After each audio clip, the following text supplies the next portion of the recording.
Man, you really came out swinging. Well, yeah. I wanted to show you that even though we're underdogs, if you want to win this series, you're going to have to earn it. Is this like a sex thing? What? No, why would you ask that? I don't know. You said it with that weird face, and I just got confused. Nothing about what we are doing is sexual. I mean, it's a little sexual. No, it isn't. A lot of physical contact between us. Yeah, sure, but me and Toronto were way more physical last round. I can't believe you just said that. No, wait, what? Look, if I'm not physical enough for you, you can just tell me. What? Whatever. Dude, can we go back to talking about hockey, please? Fine. Thank you. I mean, I can get more physical. I would like for you to leave. Okay. Low quality fans of a high quality Bruins team that is a dub. Shut up, wait, shut up. Everybody shut up. Mason Lohrei waved off David Pastrnak to go absolutely Bardowski. This was not a sniperoonie and cheese. This was a charcuterie board of snipes. That man could have dropped trowel, drilled a hole into the Panthers' home ice, and went to town as a celebration, and the league would have had to been, look, well, yeah, he earned it. Did you see the shot? What an unbelievable play! An unbelievable play that was your game-winning goal! That's the play I can't get over. There's so many plays to enjoy. There's so many things to get excited about. There's so much good. There's so much good. Who has more fun than us? I don't know. Hard to answer that question right now, unless the answer is no one. Absolutely no one. Little manic right now. It's okay. It's okay. I deserve to be. You deserve to be. And here's the thing. I spent that whole game, I mean all of it, being like, house money. And it worked, by the way. Didn't make me care less, I don't think. But I just understood that the team we're playing is probably better than us. Right? The roster is probably better than us. And if you go watch the preview, which is more of a comedy right now, and I hope it stays a comedy for this whole series, but if you go watch the preview I just put out earlier today, comedically, I feel very strongly about what the Florida Panthers can put on the ice. I feel very strongly about that and how good they are and how this Bruins team might not be able to match them. Well, at the very least, we know it's not going to be a sweep. And more than that, the Bruins matched them in this game. Yes, the top six got outchanced again. We've talked about this. We know that's going to be a thing. But when we had our punches, we laid haymakers. Now, are you going to expect a goal from Geeky, Lohrei, Carlo, and Brazeau for every game? No. But hey, we talked about it last series. You have to have the games where the bottom six or your role players win it for you. You need one, maybe two of those a series. And other than that, you got to hope that your best players win you a couple games along the way as well.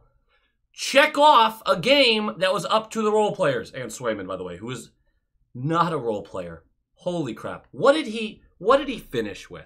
I don't even know. Haven't even looked at the stats. I just wanted to get right into this with you guys. He ended with one goal out, which was deflected, on 39 shots. 38 saves out of 39 shots. I believe that's a career high for him in the playoffs. He went 6 for 6 on shots faced on the penalty kill.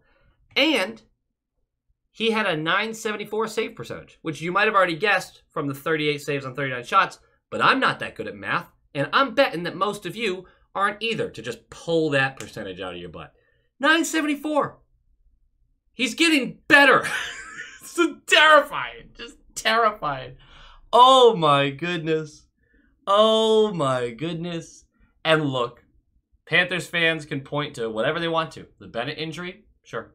They can point to the refereeing through the night, which was very clear what the referees were doing. They said, no, you guys play this out. We heard what you said after last year. Play it out. Deal with it. They called some stuff, but anything that was like a close call for the most part, there was some bad calls. There was some bad missed calls. But they just let them play. And the Bruins realized it, and the Panthers realized it too. The aggression picked up. I don't think you can blame the rest for this one. Bobrovsky, not his best. Not his best. He made some huge saves too. It's hard to, you can't really put this on him either. What a game. And the Bruins make a statement. They make a statement. They say, hey, say what you want. Underdogs, whatever. And we've seen winning the first game and then nothing good happens for us this series. I'm not going to sit here and act like they won the series after game 1. But they did make the statement that you got to show up. You got to show up. We're going to show up. You got to show up. And the Panthers did. It's not like the Panthers phoned this one in. Swayman was unbelievable. But the Bruins brought it to him. And they brought it to him every shift. Every single shift. We talked about in the preview I should talk about the game. We're rambling too much. But we talked about in the preview how the Bruins needed to get the exits, right? Needed to get the defensive exits, couldn't turn it over in their zone, which they did at times because the Panthers' forecheck is that good. But when the Panthers set up on us, and they did it plenty, they did it a lot, the Bruins were comfortable. They said, that's fine. You stay on the wall. You stay high in the slot. We'll deal with the bounces. If we lose this series off bounces, fine.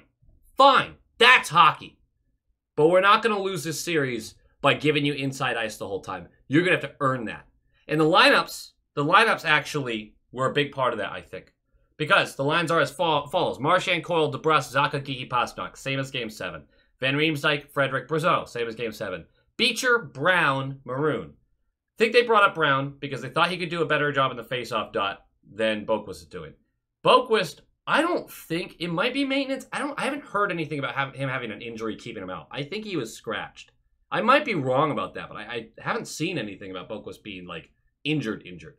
So I think they brought in Brown, who they thought could lay a little more physicality, win some faceoffs. The fourth line could not get out of their own zone for most of this. Yeah, and they weren't able to keep up with any forechecking either. It was bad. It was a bad night for the fourth line. Lindholm, McAvoy, Lohrei, Carlo, Forbort, Wotherspoon, Swayman. Stop. I know. Forbort's back in. Peak is obviously still injured. Shattenkirk was moved out. It looks like Monty went, nope, I want physicality. I want penalty killers. I want beefy boys. We're not doing this again. We are bringing it to them. Now, look, I think Forbort was part of the reason we lost last year, but I think a lot of things were. So I'm not laying it at Forbort's feet. Forbort was good enough. The third pair got caved for most of their shifts, and God could not make an outlet pass to save their lives for a large portion of this one. But they also didn't allow a lot. They stayed sturdy. So what am I complaining about? I would like to see Peak in over Forbort. We all would. But so far, it's a very clear strategy by Monty saying, no, you will not beat us with size. You will not beat us with physicality. We will bring it to you. We will. Period. The Panthers are facing a very different Bruins team this year. Is it a better Bruins team? I don't think so. But they're built differently. Brazeau kind of showed them that the whole game. We'll talk about Brazeau, though. So, Carlo, by the way, was a game-time decision. Not really a decision. Would he make it to the game was the decision. He welcomed his second child, a baby boy named Crew. Congratulations. If he missed this game, it would have been devastating, but it would have been very well excused because I think we can all agree, way more important than a hockey game. I don't care if it's the finals. The birth of a child, come on. Either way, he made it, though, because he's sacrificing for the boys, which you also kind of love to see. For the Panthers, no Bennett and Bobrovsky. Go check the preview. Go look at it. Like, comment, subscribe. Nailed it. Thank you to the high-quality inspectors, by the way. You guys have been awesome. I mean, a lot of you are in the comments after every video, talking a lot to people. You guys are great. You can join below if you want to. Get a fun little emoji, stuff like that, you know. What were we just talking about? Bobrovsky, check out the preview. His numbers through the first 5 games against Tampa, .896 save percentage. They're going to need more from him in this series. They're going to need more from him in this series. I hope. God, I hope. He didn't even have that in this game, so, you know. But let's talk about this game, shall we? Puck drops! And did you know that Lohrei waved off David Pastrnak to go Bernardowski? No, we'll talk about the game in a real way, but I just really want to stress the fact that Mason Lohrei, the large ginger from Louisiana, take pride in it, scored his first career playoff goal, waving off David Pastrnak, who had a backdoor tap-in, by the way, to go Bardowski. I just want to make the point. I just want to point it out. I think it's important to the overall theme of the video. That's all I'm trying to say. We'll talk about the game. And if you were worried about Swayman, well, make your decision.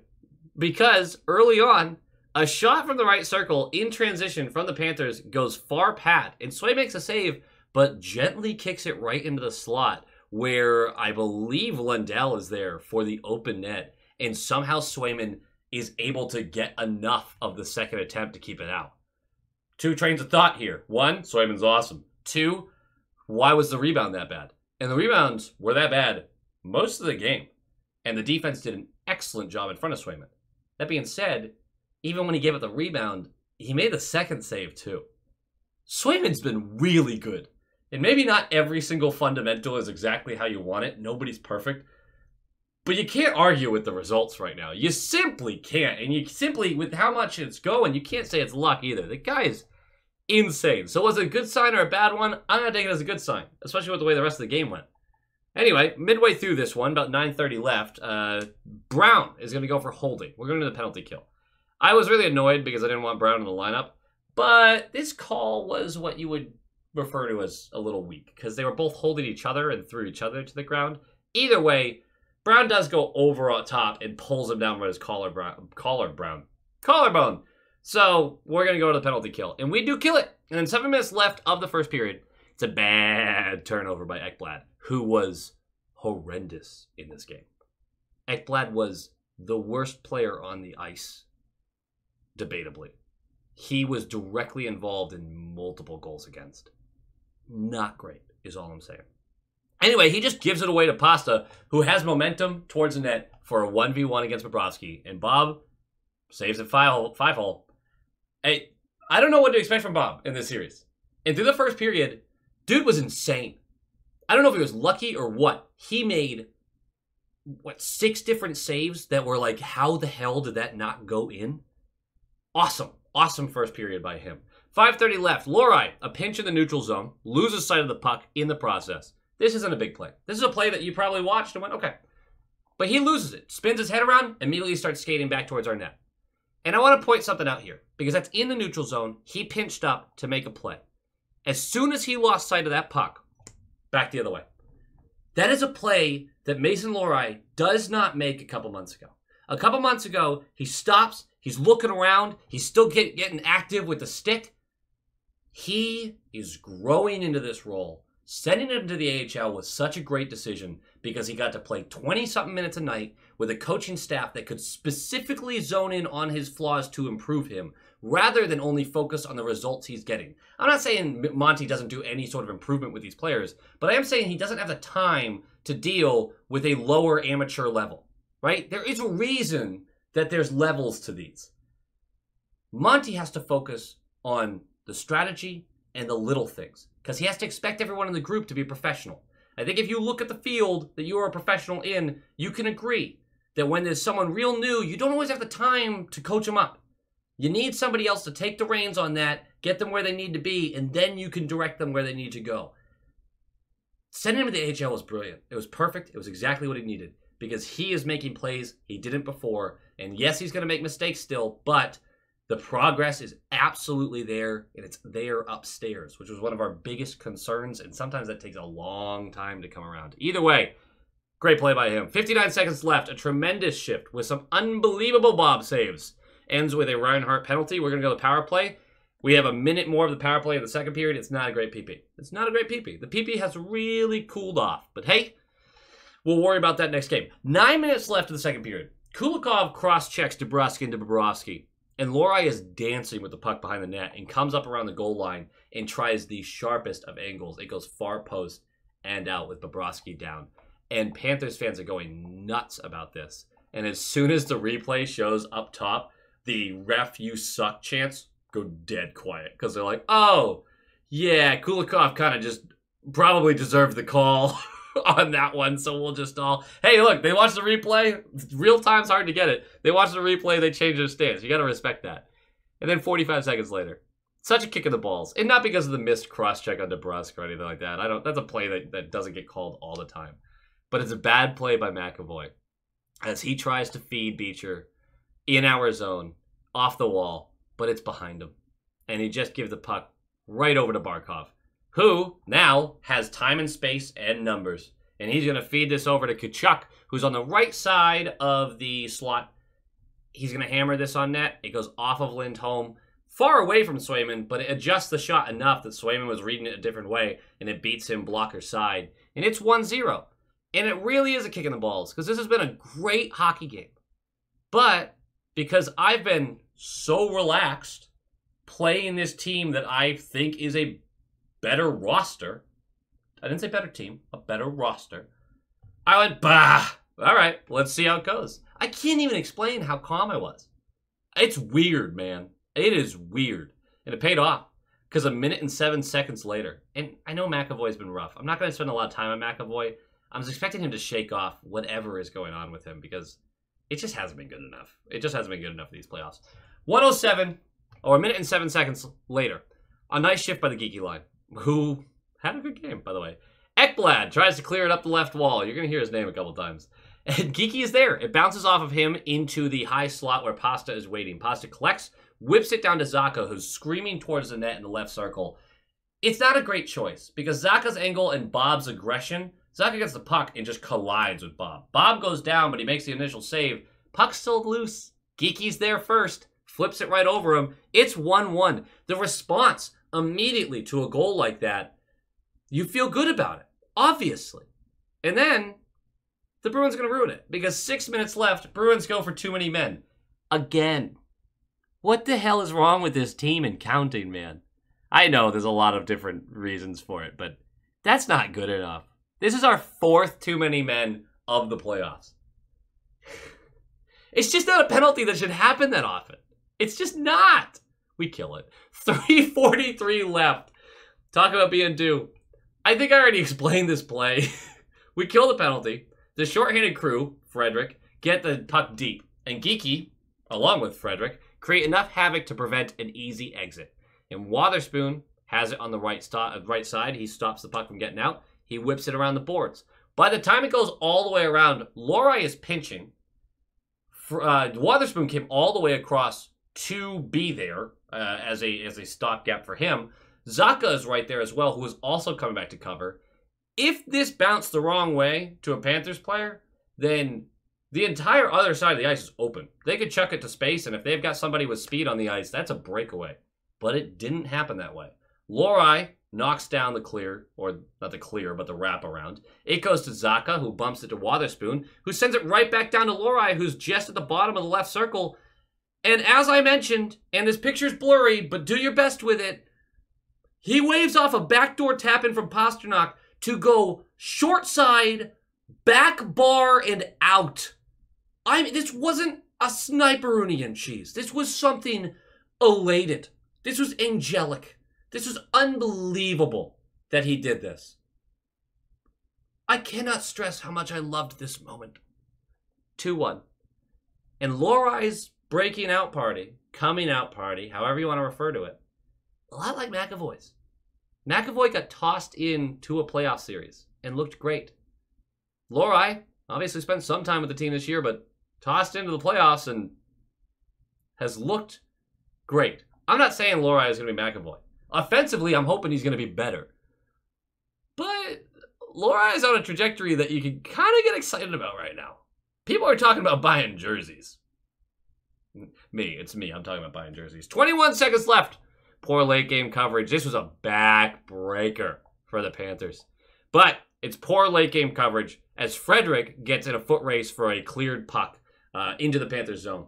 And he doesn't win the race, but he gets there enough to disturb the smack attempt by the defenseman. So it bounces off the wall, but it also gives, I believe, Coyle enough time to hustle in, collect it. And as the forwards collapse on the net and Marchand gets in front to lay a screen, which is kind of funny because you know how big Marchand is, but he's battling because that's our captain.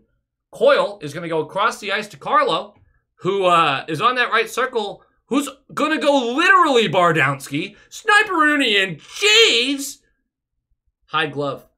Bob can't see shit, but I don't think he was stopping this shot anyway. What a great shot. Carlo, the not new dad, but the second child born dad. I guess there's no name for that, really. He's going to get a goal on the same day that Crew was born. Crew, the name of his son. Not bad. He collected the puck. I mean, that's going to be a memento forever. You just, it brings a tear to your eye, doesn't it? 3-1, going into the third period. Were you nervous? I wasn't. Because, again, I kind of sat there and be like, well, let's see if the boys can finish off. I can't explain how calm I was. This video's way too long. I felt good. I felt so good. 121 in. Panthers are all over us. My voice just cracked. Lindholm is going to go for a holding a stick. It's a good call. We're going to the penalty kill. 5 shots on net for the Panthers. Killed it, though. Nice. Off the kill, Pasta, after creating a turnover in the neutral zone, gets a breakaway. And I want to be clear. I did not see where the stick hit him. The camera angle didn't allow me to see it. It looks like Ekblad got him right on the hands, and he lost the puck. No shot was taken. Ref was looking right at it from a better angle than I had. So I'm just going to trust that it got below the hands. It was just a good stick play, I guess. Probably still a slash. I don't know. But they're not going to call it. We're going to move on. That's no reason. No reason to overdo that one. Pasta was livid, though. Pasta took a hit from a ref at one point. And obviously, that breakaway, it was not great. 5:48 in. Bruins are being outshot 11-1.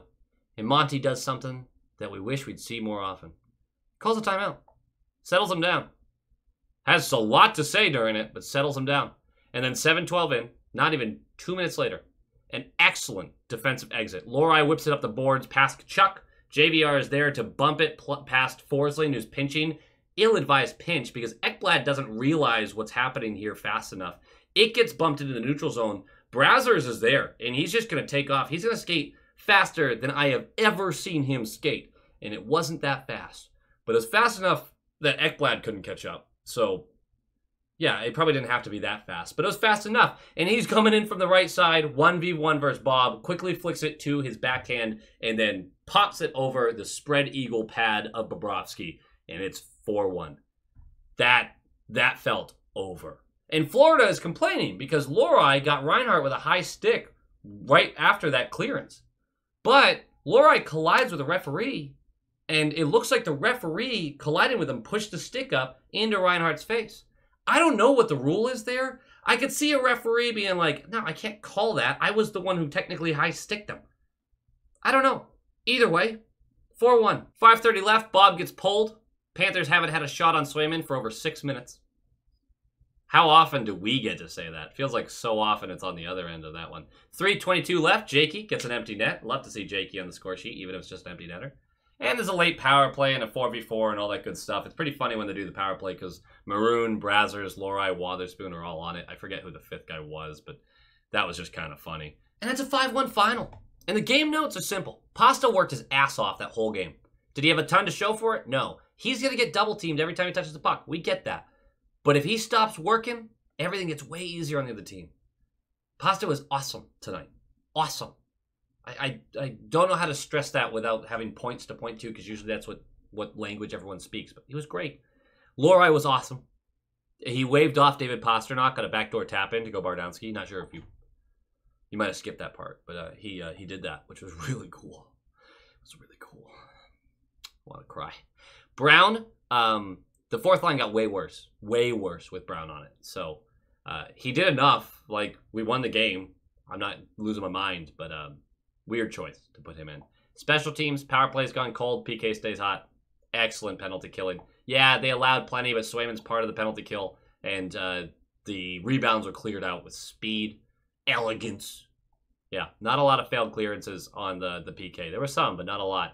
And then lastly, Brazzers looks like a lock to just be on our bottom 6 for as long as he is here.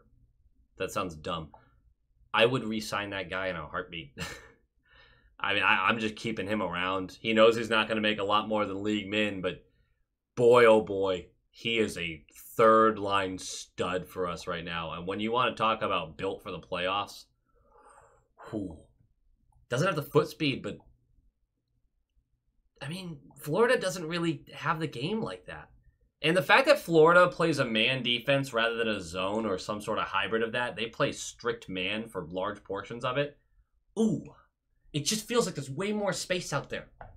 Because Monty's system gets to go to work a little better, I think, against man, because there's so much movement. Look, it's one game. We haven't won the series.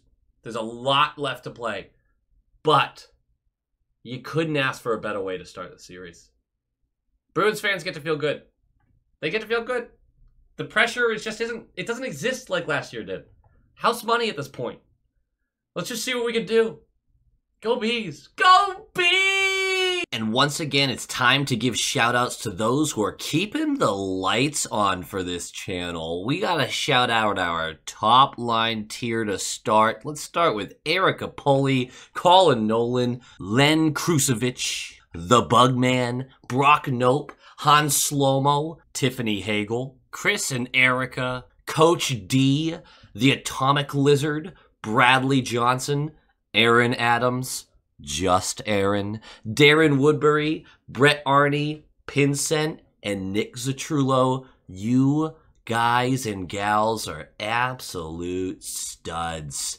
But we can't mention the studs without mentioning the Stallions, our all-star tier, high-quality inspectors, John Kirk, Jacob Pratt, Heil E. Coyote, Adam Ella, Bruin Smash, Tyler McCourt, Tupton D. Tashi, Joel, Abraxion, DeKingery, The Only Newts, A Tasty Snack, Doots42, and Jeremy. I can't say thank you enough. I appreciate all the support. You're absolute legends, stallions, whatever great adjective we can work in here. Thank you, everyone, from the depths of my heart, and go Bees!